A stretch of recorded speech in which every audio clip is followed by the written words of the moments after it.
একদিন স্কুলে আমি ম্যাডামকে বললাম যে madam I love you. Madam তারপর আর কিছু বললো না। কিছুদিন পর পরীক্ষা দেওয়ার সময় আমাকে খাতার মাঝে 10 নম্বর কম দিয়েছে। তারপর আমি বললাম যে ম্যাডাম 10 নম্বর কম কেন? তুই যে ওই দিন আমার সাথে বেয়াদবি করছিলি, এই বেয়াদবির শাস্তি। তারপরে হেডমাস্টারের কাছে গেলাম, হেডমাস্টারকে বললাম যে headmaster sir I love you.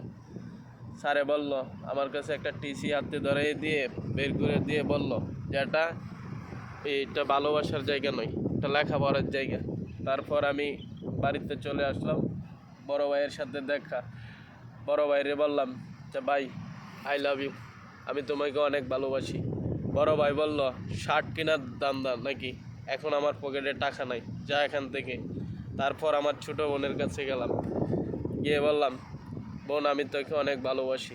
বোন আমাকে বলল, মনে হয় কাপড় অনেক নোংরা হয়ে গেছে, তা ধোয়ার জন্য। নাই আমার হাতে সময় নাই এখন, যা। পরে আমার আব্বা যখন বাজারে যাইতেছিল, তখন আমার আব্বার সাথে দেখা। তখন আব্বাকে বললাম যে আব্বা আমি তোমাকে অনেক ভালোবাসি। আমার আব্বা বলল যে এখন আমার পকেটে টাকা নাই, টাকা নেওয়ার ধান্দা, যা এখান থেকে, আমার পকেটে টাকা নাই। তারপর আর কি করব? তারপর আমার মার কাছে গেলাম, গিয়ে দেখি মা রান্না করতেছে। মাকে বললাম যে মা তোমাকে অনেক ভালোবাসি। মা হাসি মুখে উত্তর দিল যে আমিও তোকে অনেক ভালোবাসি।